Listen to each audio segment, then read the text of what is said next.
All right, we're going to bring in what will be a new friend for us. Terry Swails is the new chief meteorologist at CBS 2 and Fox 28. He's certainly not a new meteorologist, though. He's a seasoned professional, not only a meteorologist, but also a storm chaser, an author, and a damn handsome man. Welcome in, Terry Swails. Good morning, Terry. Well, we got to get his intro right with the music. All right, let's see if. Well, we're waiting on that. Well, let's not wait then. Good morning. How are you, Terry? I'm great. Good to be in Cedar Rapids. There we go. There you are. All right. Always blame it on something. Oh, my gosh. Well, I'll have to do a little dancing here. Having a heat wave now. Yeah, that's better. Yeah. All right, so, when do you start? Well, I'll be on the air next Monday. Okay. But I actually have been in the station this week and will be around all week, just kind of learning the ropes. Mm-hmm. But my official debut will be at 5 o'clock next Monday. Okay. 5 next Monday. Yeah.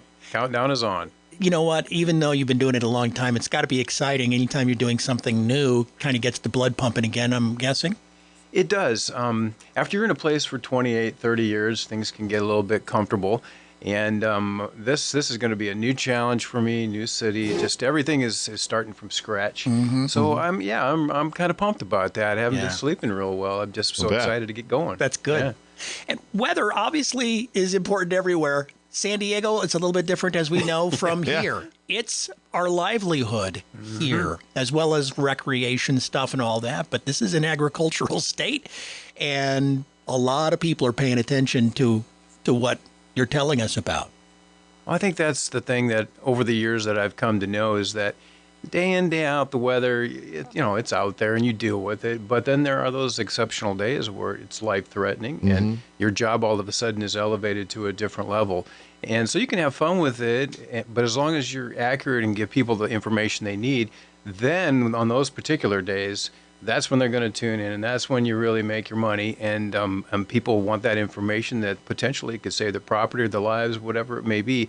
So you got to up the game then, and that's really when you make your mark and your reputation. Well, and also projecting out. Yeah. Because this has been a really cool summer into fall now, really, right? I mean, we didn't hit very many high days of into the 90 range. Very chilly summer around here. I think there was one day in Cedar Rapids where it hit 90 degrees, yeah.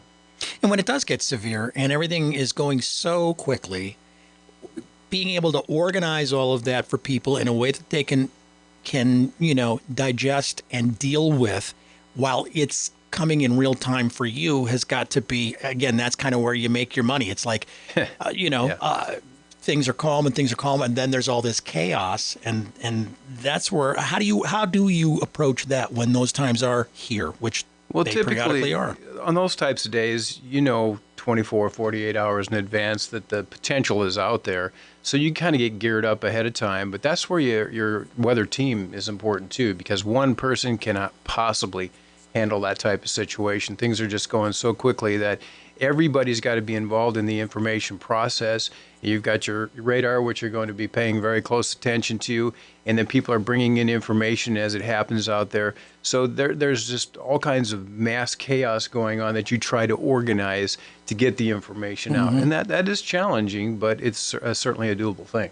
A lot of people don't know the name Terry Swails yet in this market, and a whole lot of people do know the name Terry Swails because he has been a trusted professional in this business for a very long time and is coming to join CBS 2 and Fox 28 on Monday.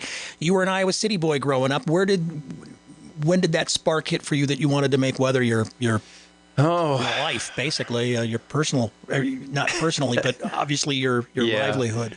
As best as my mother can recall, I think it was in second grade, and The Wizard of Oz came on TV, black and white, back in the day. You forecast that tornado? I did. I said, Mom, something's coming down the pipe. And You better seek shelter. Yeah. I'm looking at some models here. There's a house about to fly. I'm seeing monkeys on the radar. So that was, I think, the thing that tripped my trigger. And, back in those days, that was a long, long time ago, you couldn't even hardly find a picture of a tornado, let alone a video of one. And now everything is completely documented. When there's a severe weather outbreak, it's just like across the board. You can get all these pictures and videos.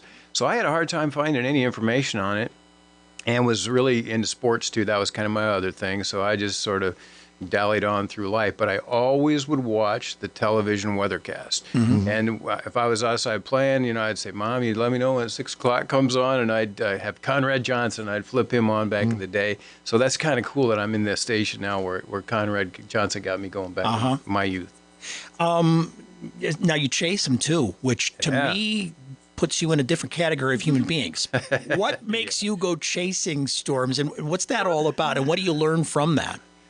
Well, I'll tell you the thing that I probably learned right off the get-go. I went with Tom Skilling back in 2010 from WGN, and we went out on a high-risk day, and the first thing we did was we got out there and watched the storm develop, had it on the radar, could see that it was going to be a pretty nasty cell, probably had a decent chance of producing a tornado. So we come over this little hill, and we come to a crossroads, and there's cars parked all up and down both sides, north, south, east, and west, and they're all storm chasers. So we figure, well, we got to be in the right place. But the next thing you know, there's the funnel cloud starting to form up ahead of us, and we're all jumping out of our car, taking our cameras, and thinking we're going to just kind of sit there and watch the whole thing pass. Well, Jesus drops right straight down in front of us, and it's coming right at us. So everybody's going, hey, we got to get out of here. And everybody piled into the cars, and we're blazing down the highway. There's eventually debris falling down behind us. So I think the first lesson that I came out of it was that these things happen really quick. I mean, it went from nothing to an EF3 tornado, 150 mile per hour winds in probably 30 seconds. Quick. Speaking of tornadoes, too, of course, Parkersburg comes to mind. And you've actually written a book that includes stuff about Parkersburg and also the flood here in eastern Iowa. There's no doubt in Iowa weather history that 3-week period is as bad as there's ever been that I could document.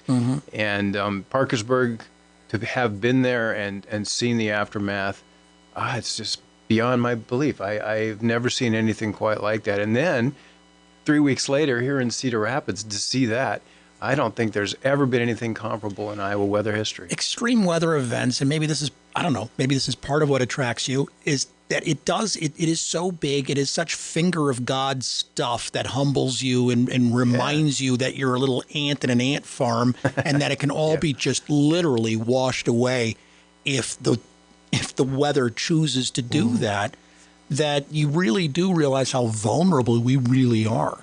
Especially in this part of the country, we have a history of major storms like that.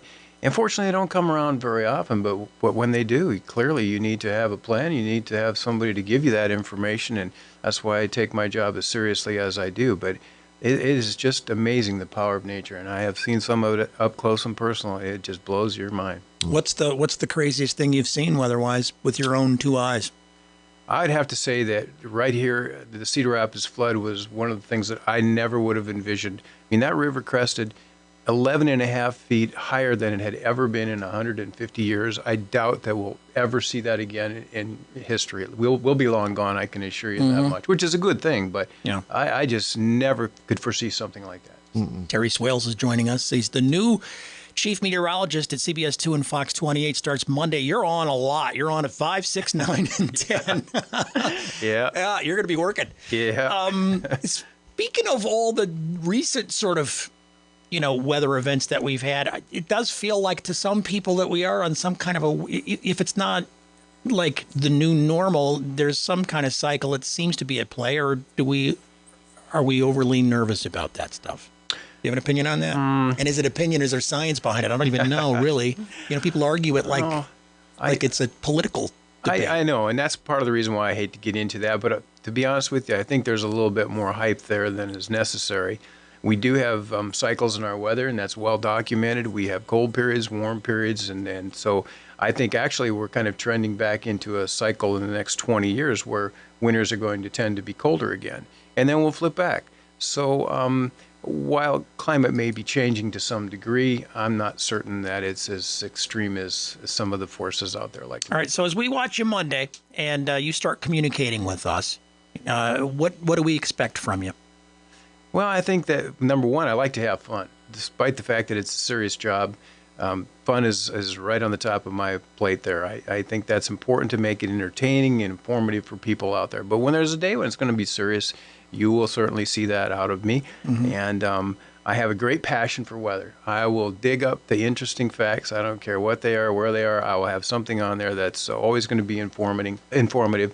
And so I really have a passion, and I think overall that's the thing that people will see from me. It's not really a job for me. It's something I'd be doing as a hobby anyway. Yeah. You haven't been that far away, Great. but you are coming back home. You excited about that? I'm really pumped about this. This is a big deal for me.